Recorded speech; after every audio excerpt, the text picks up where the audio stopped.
अस्सलामुअलैकुम, welcome to doctor Saimus clinic. क्या आप खांसी के मर्ज में काफी देर से मुब्तला हैं? क्या आपको खुश खांसी बहुत अरसे रही है और खांसते खांसते आपका बुरा हाल हो जाता है और खुश खांसी आपके गले को चीरते हुए बलगम का एक जरा भी बाहर नहीं निकाल रही है और आपको खांसी इतनी ज्यादा कॉन्टिन्यूसली चल रही है कि आपने हर तरह का इलाज करवा के देख लिया, खांसी ठीक ही नहीं हो रही। तो ये वीडियो आपके लिए ही है। चलें जी, वीडियो को स्टार्ट करते हैं। Welcome to doctor Saimus clinic. आज एक मेडिसिन है और मेडिसिन वो है जो खांसी के ऊपर, कॉफ के ऊपर मैजिकल इफेक्ट रखती है। आज की मेडिसिन है मेफाइटिस। मेफाइटिस मेडिसिन जो है ये इसका ताल्लुक एनिमल किंगडम से है। इसकी जो प्रूविंग है वो डॉक्टर हेरिंग ने की। इसकी जो स्पेसिफिक सिम्टम्स हैं कि पेशेंट्स को, स्पेशली बुजुर्गों को और बच्चों को, जब कॉफ स्टार्ट होती है वो इतनी शदीद होती है कि पेशेंट बहुत ज्यादा जोर लगाता है और बहुत ज्यादा जोर लगाने की वजह से उसका जो गला है वो बिल्कुल खुश्क हो जाता है। में खांसी की अलामात बच्चों में बहुत ज्यादा देखी गई हैं। जो छोटे बच्चे होते हैं, जब उनको इस तरह की खांसी हो कि वो सारी रात खांसी करते ही गुजार दें और उनसे रात भर खांसी रुके नहीं, क्योंकि बच्चों को खांसी करनी नहीं आ रही होती और बच्चे अगर खांसी करते करते नीले पड़ जाएं, उनको शदीद सांस रुकने लगे, तो मेफाइटिस बहुत अच्छा काम करती है। और ऐसे बुजुर्ग और ऐसे बच्चे जिनका सीना जिनका कमजोर है लंबी खांसी की वजह से, अगर ऐसे पेशेंट्स जिनको माजी में ट्यूबरक्लोसिस या एज़मा रह चुका है और उसकी वजह, उसका इलाज करवा लिया है, क्योर हो गया है, लेकिन उसके बाद भी आपको कभी कभार खुश्क खांसी का दौरा सा पड़ जाता है, तो मेफाइटिस आपके लिए है।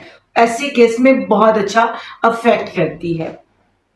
बुजुर्गों में स्पेशली मेफाइटिस वहां काम करती है जब हंसते हुए या बात करते हुए अचानक खांसी शुरू हो जाए और खांसते खांसते सांस बंद होने लगे, तो मेफाइटिस बहुत अच्छा काम करती है। खाना खाते वक्त अगर गले की कंस्ट्रक्शन की वजह से, गले की चॉकिंग की वजह से एकदम खांसी स्टार्ट हो जाए, कि जैसे आपको लगता है कि जिसे हम कहते हैं उथू लग गया, यानी कि खाने ने ग्लोटस को टच ही किया गले की खुश्की की वजह से, तो खांसी स्टार्ट होती है।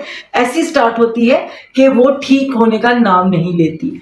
तो ऐसी कंडीशन में भी मेफाइटिस बहुत अच्छा काम करती है। यानी कि जो ड्राई कफ है वो मेफाइटिस की ड्राई कफ से बहुत ज्यादा मिलती है, लेकिन एक स्पेसिफिक सिम्टम जो इसको ड्रोसरा से और दूसरी मेडिसिन से डिफर करती है वो ये है कि पेशेंट जिस वक्त सांस लेता है, इनहेल करता है, तो वो इजीली सांस ले लेता है, लेकिन जिस वक्त वो एक्सहेल करता है, जिस वक्त वो सांस छोड़ता है या सांस निकालता है, तो उसको खांसी स्टार्ट हो जाती है।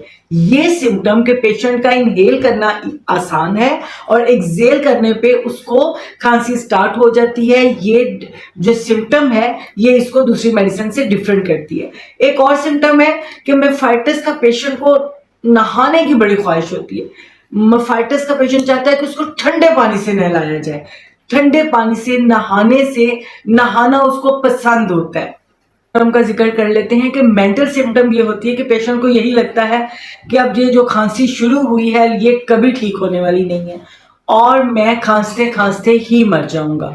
ये सिम्टम भी मेफाइटिस के पेशेंट में पाई जाती है। नाउमीदी, क्योंकि वो बहुत तरह के इलाज कर करके थक चुका होता है, तो उसके अंदर एक नाउमीदी होती है क्योर होने के लिए। अब हम देखते हैं कि उसको किस पोटेंसी में लेना चाहिए। इसको आपको 30 में यूज करना चाहिए इन केस ऑफ इमरजेंसी, कि बात करते हुए, खाना खाते हुए या अचानक से जो दौरा शुरू हो जाता है, तो आप क्या करें कि एक हाफ लीटर वाली पानी की बोतल के अंदर इसके 10 ड्रॉप्स डाल के उसका ढक्कन बंद करें, उसे अच्छा शेक करें, पेशेंट के पास रख दें और जब उसे खांसी का दौरा रहे तो उसके लिप्स पे दो सिप, छोटी छोटी सी दो बूंद हर थोड़ी देर बाद उसको पिलाएं, तो ये जो उसका शिद्दत है वो फौरन कंट्रोल हो जाएगी। और अगर ऐसा है कि आप काफी अरसे से बीमारी में रह के अब आपको कभी कभार हो जाती है, तो आप इसको 200 में 1 डे 1 टाइम भी ले सकते हैं।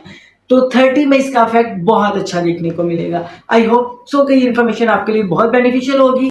तो इंशाल्लाह मिलते हैं नेक्स्ट वीडियो में नेक्स्ट टॉपिक के साथ। तब तक के लिए अल्लाह हाफिज। पाकिस्तान जिंदाबाद।